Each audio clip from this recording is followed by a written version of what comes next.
Hello, everyone, and thank you for joining this holiday webinar. My name is Mark Kiel. I'm the Chief Science Officer of Genomenon, and I'll be guiding our discussion on today's topic, When Every Patient Counts, a fireside chat on literature-derived RWE for rare indications. We will be discussing today real-world evidence and the value that it provides, particularly for rare disease and precision oncology, and the underappreciated utility that the biomedical literature provides in that circumstance. Before we begin, a couple of housekeeping topics. This webinar will be recorded and shared with all attendees after the webinar by email. After the presentation, there will be a Q&A session. So if any questions arise as we're discussing, please feel free to enter those into the Q&A chat function. During the webinar, you'll see a handful of poll questions that are relevant to the topics that are going to be discussed, and any insights that we gather as a result of your answers will be shared with you after the webinar. And lastly, as we wrap up, there will be a brief survey, which we value greatly, getting our audience's feedback on how we can better serve the community with topics and functionality.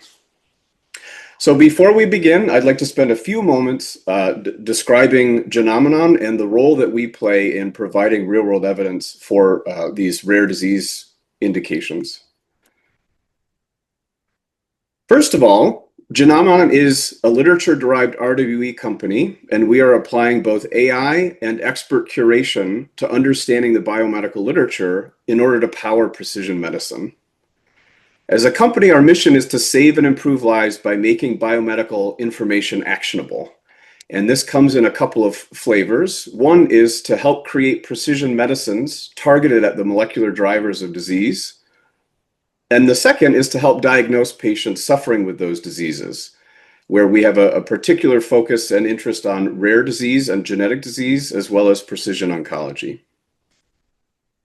This is the crux of the matter, and what my co-speaker and I will be touching on throughout the conversation is there is powerful evidence hiding in plain sight in the biomedical literature. And this comes in the form of the patients' lives that are cataloged in millions of those articles and supplemental data sets. And it comes in the form of case reports talking about individual patients, pedigrees, families, and how they experience genetic disease, as well as case series and entire patient cohorts, both large and small cohorts. So all of those different types of studies are patterned in the clinical and biomedical literature. And the individual data that comprise each of those cases and case series includes genetic data, such as to the genetic variants that underpin that patient's particular disease, but also detailed information such as demographic data, the sex, the ethnicity, age, etc. The phenotypic data, how those patients presented to their clinician, useful information, particularly as you're trying to understand the presentation of and or heterogeneity of rare disease or cancer. The laboratory values that attend the disease, and very importantly, the treatments that those patients received and their outcomes. So collectively, this reflects many trillions of dollars of research and scientific and clinical inquiry for those real patients whose patient journeys are captured in those papers that are otherwise locked deep inside the medical literature. So at Genomenon, our approach is blended to apply two very complementary ways of extracting and understanding that information. The first is applying very sophisticated computation to find those data points and those terms and those descriptions of those patients, and use advanced AI capability to help understand how those individual entities interrelate with each other, but then to combine that with expert curation and scientific analysis. And this is a very small fraction of our large curator and scientist team at Genomenon who help understand that data and make sure that it's not only accurate, but fit for purpose. So why Genomenon? Just very briefly, we've spent a decade building that clinically aware AI capability. and delivered value to many dozens of RWE programs to date by blending that proprietary clinically aware AI to extract real-world evidence from the literature. And then the team of curators and scientists that we have with great vast experience in understanding that data and delivering value to those RWE programs attend each of those deliverables. So I'm very privileged and pleased to have a guest speaker, a friend and colleague, Matthew Winton. Matt, if you could join the stage. I hope I don't embarrass you while I talk about you while your camera's on. Matt and I met each other while he was the chief operating officer at Inozyme, where he led commercial readiness and supervised a lot of the activities leading up to the company's acquisition by BioMarin. He's currently in the business officer and commercial role at CervoMed, where he brings his 20 years of leadership experience across the scientific, commercial, and leadership roles there. He holds a PhD in neuroscience and an MBA in health sector management. So Matt, it's a great pleasure to welcome you to the stage. Thanks, Mark. Pleasure to be with you today, and really interesting and important topic, and looking forward to the discussion. Thank you for having me.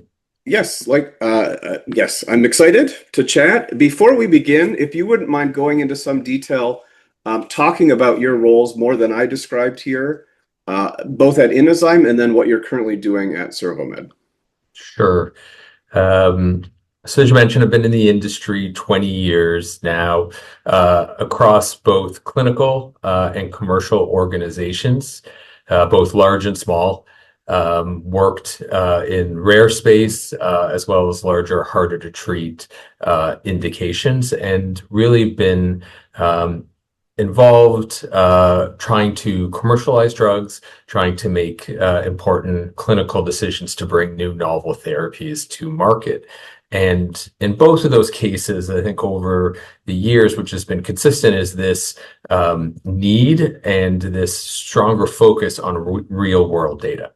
I think as the industry has become more complicated, as there's additional competition, as science is really moving quickly, there's a lot of data out there that helps us make decisions.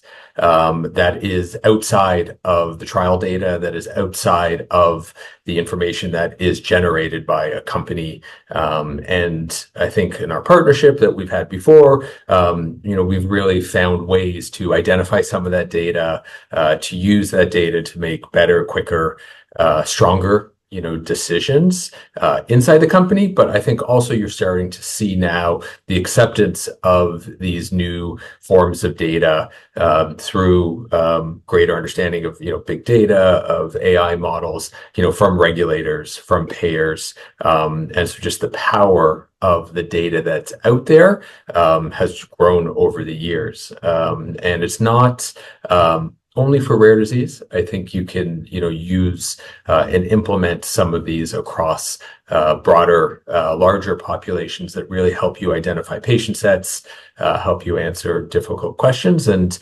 ideally bring better drugs or increase access, for patients, which is really what we're all in this industry to do.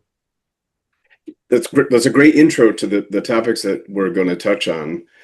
You mentioned that there's increasing modes of accessing this data. So most of the time when people hear about real-world evidence, their thoughts turn to the EHR or claims or registry data. Can you give me a sense for why you think literature deserves a place in that set of potential resources for RWE? Yeah, I think at the very simplistic, basic level, we all make decisions on incomplete data in this industry. That's our jobs. So, using more data or being able to access more data, I think all makes us better in kind of what we do. And claims data are very powerful, and they can, help us understand a new indication, help us understand patients, that journey, cost information. But they are moments in time. They don't necessarily provide that second or third deeper layer where literature, can't provide. I think in your introduction, you used the phrase hiding in plain sight. Mhm. And I really like that because there is a wealth of data that's out there in the literature, in publications that can support, that can fill gaps, that can provide additional color, to the claims data. So it's not an either or. I really think it's an and. And putting those two together, I think, gives you a much more robust data set. And I think playing them off each other. Sometimes the claims data gives you questions to probe the literature on, and sometimes it's the other way around. The literature can give you new ideas and new questions which you didn't know how to ask or didn't know you needed to ask to go back to the claims, and therefore just kind of build stronger data sets and fact bases to make decisions on your programs. Yeah, we've seen that at Genomenon in practice. There's a complementarity to those different sources. There's different types of value that you get that interweave with each other when you get your final output.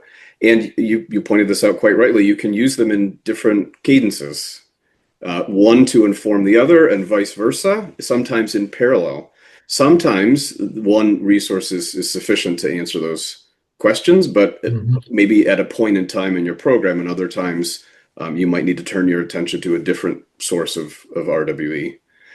Um, since we're talking about every patient counting, and we're particularly focused on rare indications, though it's applicable to common as well, can you speak to the challenge of getting a sufficient, I call it a numerator from EHR for rare indications where the denominator may be vast and the patient catchment for a source may be large, but when we're talking about rare and ultra rare disease, that numerator might come up wanting.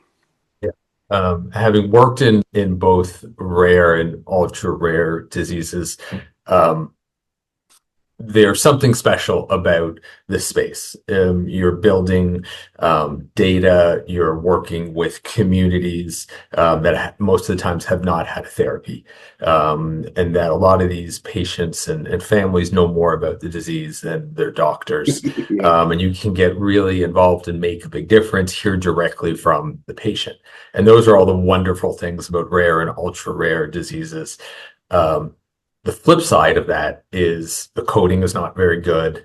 There's probably lack of information, education that's needed. Sometimes there's a lot of wrong diagnosis. We all talk about sort of the diagnosis odyssey in these patients that could take 6, 7 years to get a true diagnosis, and they're going to doctor after doctor after doctor. There's a lot of heterogeneity in sort of rare diseases as well.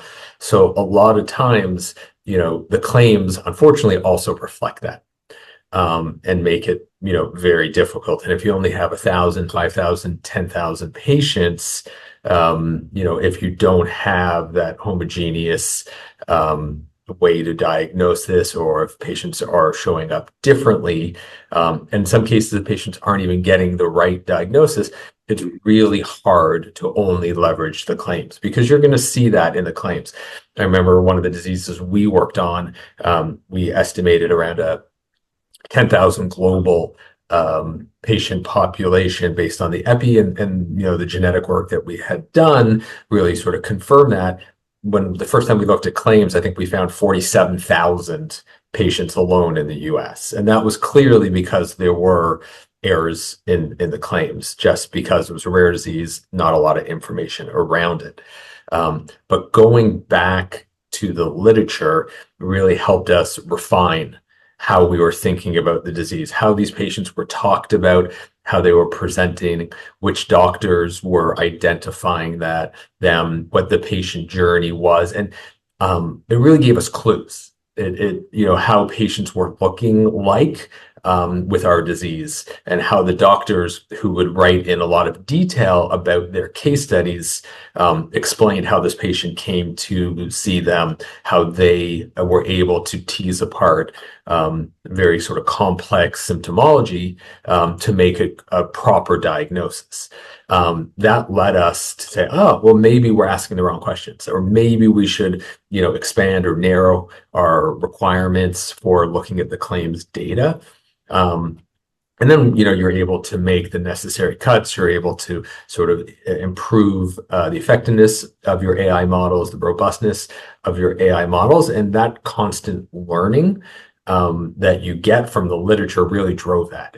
If we just took what we got from the claims at face value, we would probably said, okay, claims are not good and just we're done. But we got the claims to a point where I think they were really effective for us. And then you can actually go back and test those claims on, known patients or, known doctors that do have patients to make sure you're, refining and improving. But without the literature, without truly understanding how these patients are showing up, where they're showing up, when they're showing up, maybe what they're showing up with before they get a confirmed diagnosis, we would not have got there. Yeah, you mentioned a couple of words, the completeness of the data, and then you talked about the clues. I mean, and in the context of every patient counting and the utmost importance of understanding your disease prevalence, getting as much of that information as you can and reconciling and making sense of it, I think is really necessary to put those puzzle pieces together to really understand who you're looking for, how you're going to find them, and how many of them there are to find. And I remember when you and I were going back and forth on one of these applications of RWE from the literature, which is prevalence estimation, the clarity that we got with more and better of that data was, I think, really essential. If you can expand on that, and then we'll move on to talking about additional applications of the literature in the RWE space for drug development. Yeah, and I think the one point that I'll add to that is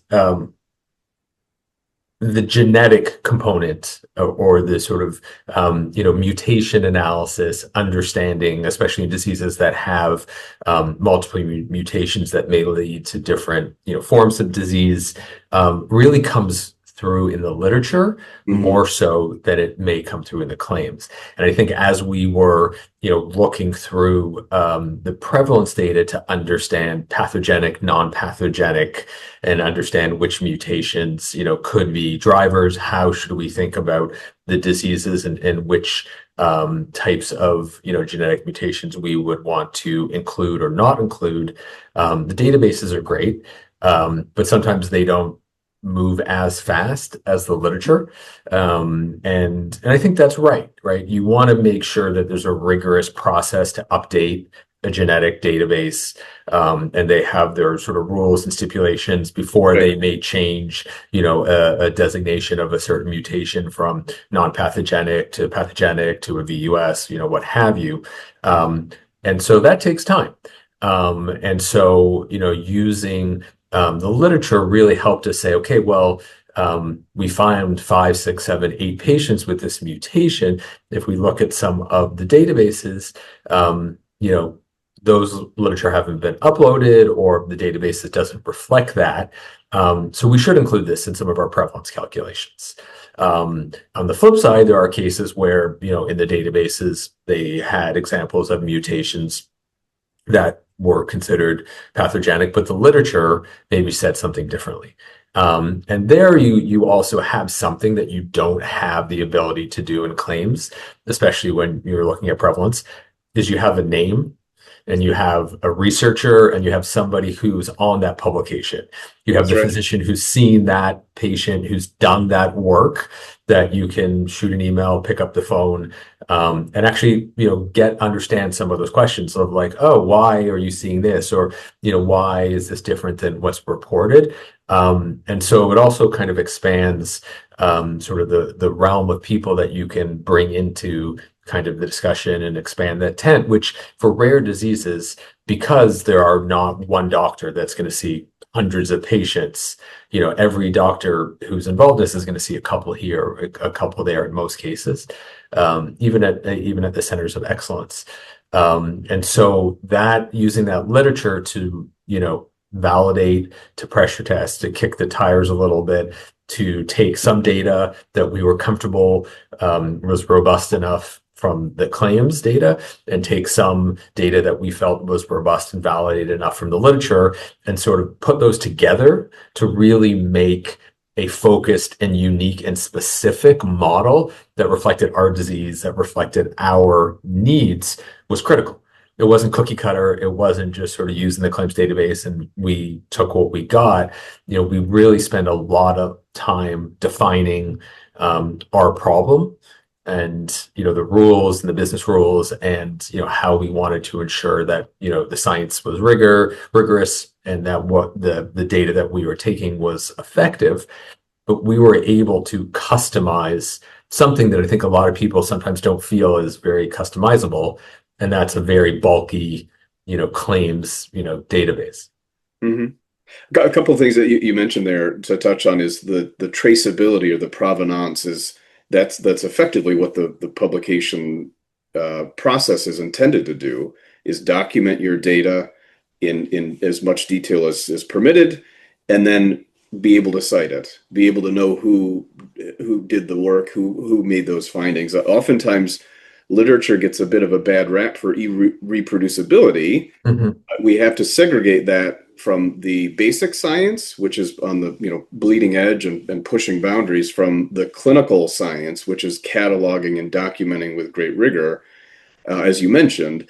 And it's sort of protected in the literature from that reproducibility problem because it's cataloging that information. And it's being done by the experts, as you said. So in a way, there's a great benefit of having the literature come pre-vetted by those KOLs and those clinical experts who see these patients and are, at the top of their game for these individual diseases. Yeah, no, exactly. I think one area for us that was really helpful in, like many rare genetic diseases, pediatric diseases, there's a high mortality rate within the first years of life. And that was the case on the disease we were working on. 50% of patients, unfortunately, had a life expectancy of 6 months. But we didn't know which patients were in those 50%. And you can get that data and confirm that data through claims, through databases.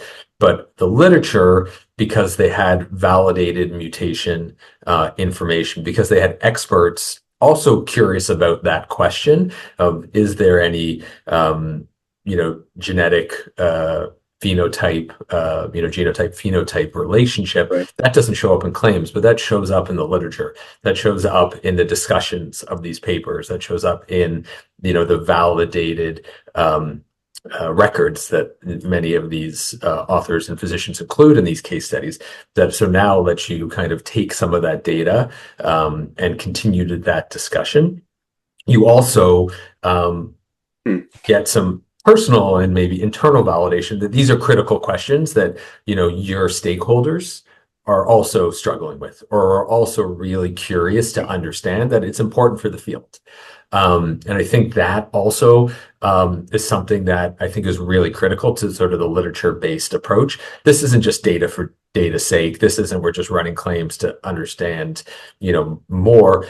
But you can truly say, well, this is an issue in the field, or this is something I know my KOLs are going to ask me about. I know some regulators are going to ask me about, because it's all over the literature. And that kind of helps maybe direct, your time. We all are busy. We all have a lot of things we need to do. And so if you can prioritize maybe which of those analyses are going to be important based on, what the field and the KOLs in the field are talking about and reporting out in their data sets, I think that also is a very strong positive for literature in this sort of application. Yeah, I like that. Just put simply, is what's being done and what's being found, is like, what is the current clinical practice and what tests are being run, or what clinical features are being assessed, and then what is that spectrum of findings, the lab values, what's the range, the clinical phenotypes, how do they interact with each other in combination, You also mentioned, which is one of the questions that you got to before I even asked it, so very prescient, was how does the RWE from the literature help us better understand disease? Yeah. You mentioned early lethality. I mean, in the disease that you and I worked on, there's a great spectrum of presentation. And there's a logical question to wonder about a genotype phenotype correlation, but just getting that information and understanding that spectrum helps you better understand, again, who to look for, how to look for them, and who's the most amenable to positive intervention with treatment. Yeah, exactly. I mean, it's those nuggets, right? I think those nuggets don't exist anywhere else. And being able to get them from the literature RWE, I think is really powerful. Well, you also mentioned the genetic variant level, especially for many genetic diseases. There's a benefit in ensuring for trials, for instance, that you have the right variants that are fully vetted, that have all the evidence necessary to indicate that they're pathogenic. It's an amassing of evidence. Mhm. There's variants of uncertain significance that I'm sure the audience is familiar with if you work in genetic disease. I often say if they're presenting in patients, there's a higher likelihood, obviously, that VUS may be associated with disease causation. But if it's only seen in one patient, you might have to wait for functional studies or another, patient or two outside of that family to corroborate that variant causes disease. So it's not just about making sure that all of the variants are there in your trial, say, or in your database of real world evidence, but it's also making sure that all the evidence is there Mhm. because that evidence collectively can inform changes in the calls, clarification of which variants do cause disease and for which variants there's evidence that they don't cause disease. So Yeah. maybe if you could speak to the use of that genetic data, the variant data from the literature in informing trial design, say. Yeah, and I think you're right. I think it's the right bifurcation of, we want to make sure that if we are using certain, genetic inclusion criteria in trials, that you do have the right documentation, that you have source data that you can show these are the right ones. Because you don't want to analyze the data, a year, 6, 2 years, whatever it is later, and have people question, some of those genetic cutoffs or the inclusion criteria. So I do think that makes, complete sense. But if you put on your sort of commercial hat, one thing that I've noticed is, and I think I'm sure most of the people, watching today sort of would agree with, is that as companies kind of develop drugs, as drugs go through trials, as there's more education, more information about them, the identification of these patients increases. The amount of genetic tests around some of these diseases increases. And this all kind of results in more data. And that data shows up in the literature first before it shows up in some of the genetic mutation databases. And I think that's something that, we worked, on together, is how do we continue to identify that growing data set of genetic tests. As a company, we, supported genetic testing. It was very important. We supported newborn screening. And you Mm-hmm. see across the globe, there's a lot of countries, there's a lot of hospitals, driving the push to get all newborn babies genetically tested. Yep. There's a lot more doctors that are using a genetic test. Prices have come down. We're seeing it being reimbursed at a country level, at a state level. And so, that wealth of genetic information is increasing. And, I think we had initially when we started working on this disease, tens of mutations that we were comfortable with calling pathogenic. I think by the time we had sort of launched the phase 3 trial, we had hundreds of mutations that we were comfortable. And that sort of progress, and kudos to the teams that were working on driving that education and the adoption of this science. But that's going to take some time for the databases and for everybody to catch up. doesn't mean it's not occurring. And I think by only focusing on static databases or sort of databases that maybe are a little lagged, you're missing out on that. Literature, we all can go online, we all can go to PubMed, you all can do sort of deep searches and find, the newest, latest data that just came out. And I think that sort of currentness, allows you to stay on top of the disease state and constantly have a view, and maybe even a view before other people in the space have that view. And, that's sort of a nice advantage, for you and for the company to sort of see maybe a little bit in the future, so to speak, rather than sort of looking in the past, which it's a lot of the data that's already available. Yeah, you brought up newborn sequencing, which Genomenon has played a role in at the data level.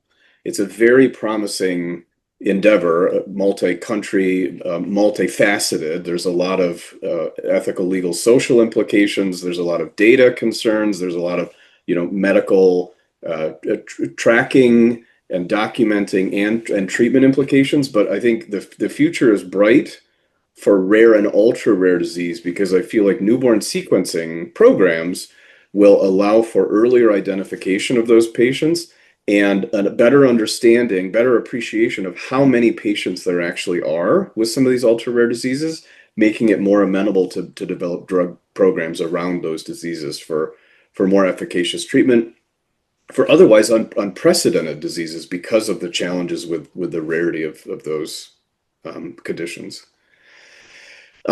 Stealing a question, I saw this come in from the audience. Where in the drug development process is real-world evidence appropriate to use, most advantageous, and in particular, information from the literature? But maybe just keeping it simple as discovery, clinical phase, and commercial phase. I mean, I think, in my opinion, I think it's a little bit all of the above. I've spent a stint to my career on the market access and pricing side, and I always sort of kind of relate RWE to that as well. There was a time where pricing was an afterthought, or market access was an afterthought, especially in specialty indications. So they're never going to deny a cancer patient an expensive drug. Rare disease will always get covered, and so we don't need to worry about that early on. And you see the industry starting to incorporate access and questions around patient access earlier and earlier. What are the endpoints in our trials? How are we thinking about ensuring a expensive gene therapy is going to ultimately be able to get covered, and are there sort of new models we should talking about in terms of payment and access earlier on than right after phase 3? And I think RWE is the same thing.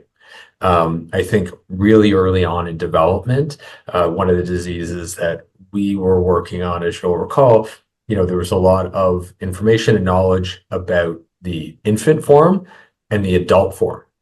And we had a question about what's happening when they're pediatric. They don't sort of disappear. And there was this whole other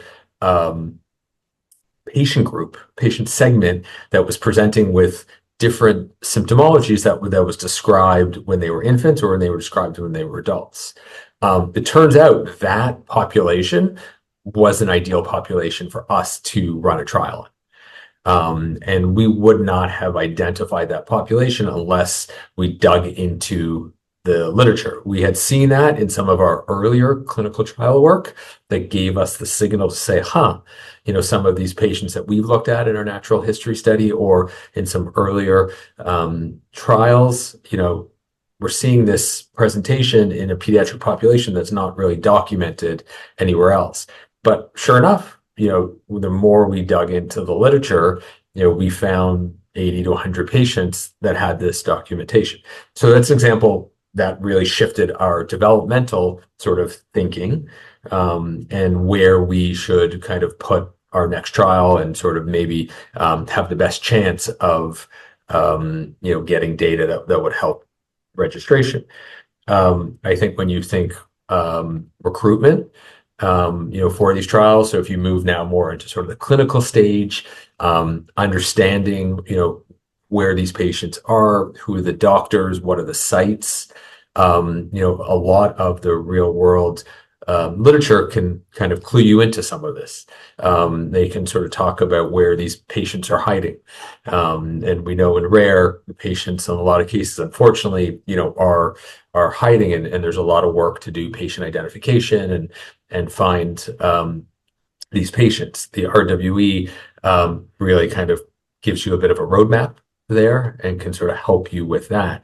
And then I think as you sort of think commercially, and start thinking about forecast and start thinking about, what does, penetration into different segments and how do you sort of drive adoption of a new drug to patients, I think there's also there as well. And then you're always going to get questions, I think, all through from regulators. So like, well, tell me about this population, or why do they present like this? Or, is there something that we know about sort of the genetics that results this? And I think just having that sort of underlying and being able to answer that is critical. I think one thing I learned early on in my career and being in rare disease is you quickly have to become the expert. Yeah. And that I think is almost an expectation of patients that the company is the expert. There's the expectation from the agency that the company is the expert. And a lot of times there's an expectation from physicians that you are the expert because I've seen 5 patients. I learned about this disease in med school. Or somebody told me about once in a residency, but that's it. And so we're looking to somebody to help guide us. And I think a lot of, generating this data is the responsibility of the company to further the community, to further the understanding. And I think that's something that should start early on when you decide to start a program in a specific, rare disease, genetic or otherwise. Yeah, we've had a number of engagements, both at the IND level, really understanding and cultivating the expertise in that rare disease, but then also proving it with evidence as you're making these regulatory submissions is it's not just a superficial understanding of what you're treating and how you're going about it, but it's a real deep understanding. All the way to, as you had also touched on, when maybe if it's a commercial phase, you've got a successful drug on the market, is how to find more of these patients to maximize the utility of that drug that you've spent so long and so much effort building out. Let's move on. We've got a good handle on the applications and the value of RWE, particularly from the literature. Let's talk about the challenges, because you mentioned going to PubMed. And as a scientist, you and I both are familiar with going to PubMed to look for new insights and gather new information about your topic.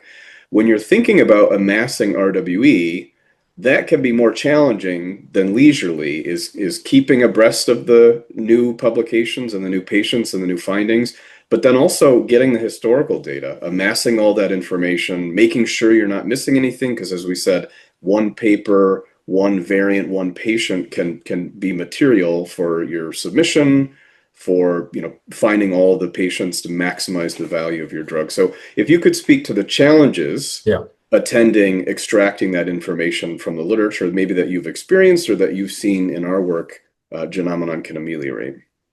Yeah, it's a great question because, like everything, there are challenges, and it's important knowing about those challenges, before you sort of get into the space. And,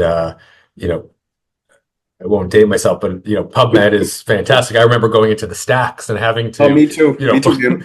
pull journals and photocopy or, request interlibrary loans. So, huge advancement in there, but still not automated. It's still sort of one by one. And I think that is where, Genomenon's expertise and some of your tools had sort of really helped, because, it allows us to sort of use AI. It allows us to do broader sort of searches, do that first cut rather than having our medical teams go paper by paper and search by search. There's a way that, and I think it's a great test case for AI.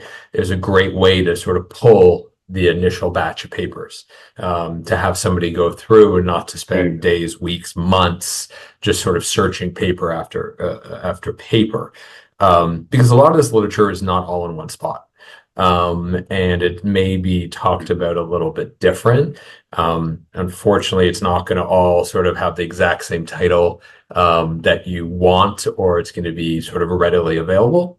A large percent is going to be, but there's going to be sort of a percent of data that is deeper in some of these publications, or maybe part of a broader publication. It may not be sort of readily available just from a title search.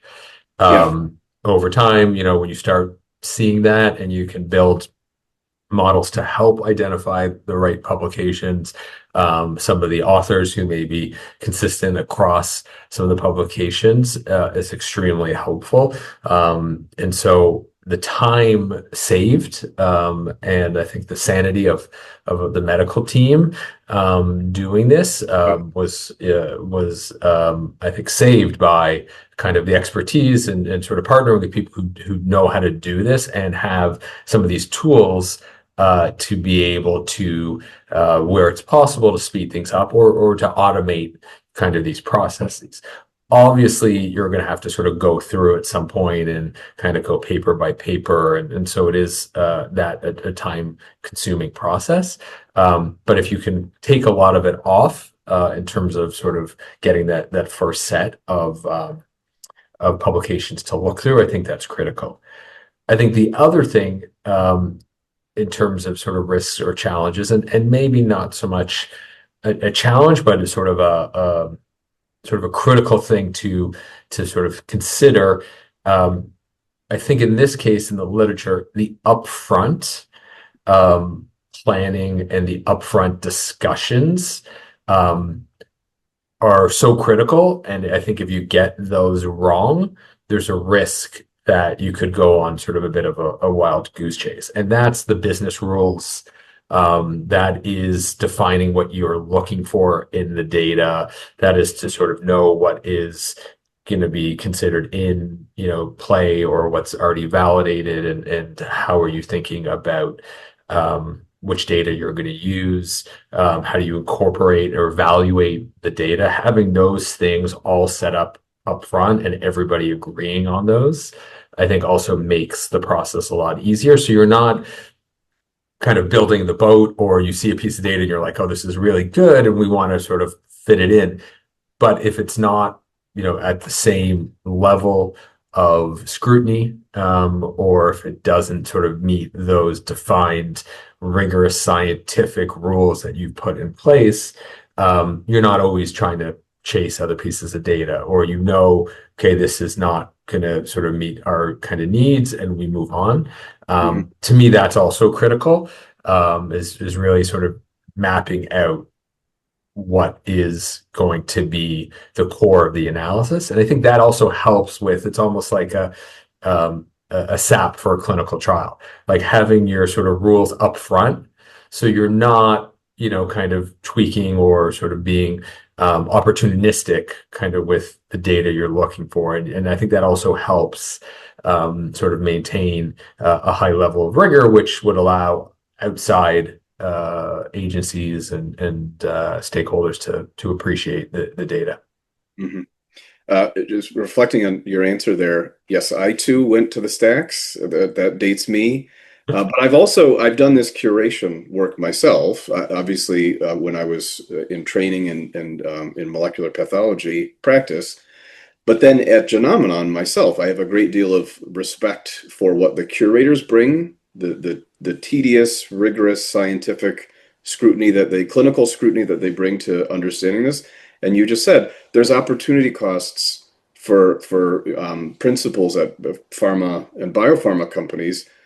If this isn't what they do regularly, they have other things to do, and having a specialty group with AI capability to make sure that it comes quickly and comes comprehensively, but then a curation team to make sure that it comes accurately and is appropriate for what the downstream business needs are. I feel like that's where a lot of the magic happens. We're coming up on time. I have been pilfering questions from the audience members. You touched on AI. This is a question, it's a broader question. What do you think AI technologies can bring to bear here to advance RWE? And what do you think the role of the human in that human in loop is a common trope in AI? But what do you think AI can do for RWE? And what do you think the continued role for humans in interpreting and understanding that data will be? Yeah, it's a great question. It's a big question, so I'll do my do my best to try to answer it. I think realistically, for no matter how good they are, and I agree with you that the curation teams and sort of the medical teams that we all work with are always fantastic in sort of developing processes to identify these publications. But the pace at which science is moving now, it's almost impossible for Yeah. anybody to keep up.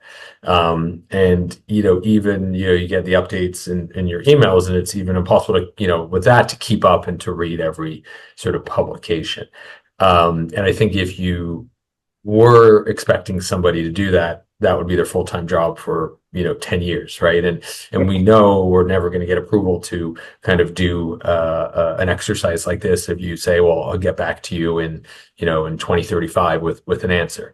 And so I think there's a great sort of benefit from AI, from going from tens of hundreds of thousands of articles down to sort of a manageable set. And to sort of, here's the package of articles that we think are sort of critical. Where I think the human then comes in is AI is great, but there's nuances, there's expertise, there's just having done this before that you can sort of pick up tricks, or truly understand and maybe make a decision on some of those business rules. Sometimes it can be a little gray. And I think having sort of a human on the end of those decisions is helpful. And so, that partnership of using AI to streamline, to prioritize, to assist, great. But then having truly somebody who knows this data and has the expertise to sift through it. Because I think the other part about the literature, RWE, is sometimes you didn't realize there was questions you should be asking that you're not. Mm-hmm. And if you just let an AI model do that all for you, there's a lot of information that you're going to miss. And so, I do think having sort of the human at that point, I think, is helpful. I think also the so what.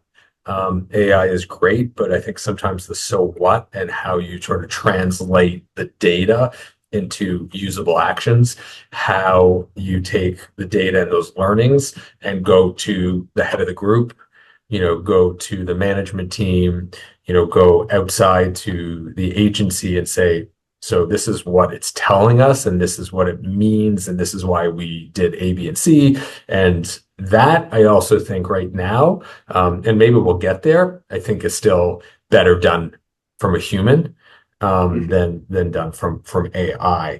And so that partnership, I think, is huge. And I think, being able to find, I'll put in quotes, shortcuts through AI, where appropriate, all for it. And I think more companies should do it. But still, there's a need for sort of that experienced medical, experienced curators and experienced geneticists to sort of help sort through some of that data. Yep. Still a place for us. Still a place for us for now. Yes. That's a great way to end. That's a central thesis of Genomenon's operations, and the value that we provide is marrying the computational with the curation and the analytic that's coming from human experts. So thank you. We're coming up at time here. Thank you so much, Matt, for sharing your anecdotes and your insights. I very much appreciate it, just like I appreciate every conversation I have with you. This happened to be televised. Thank you for spending the latter part of the morning here with us.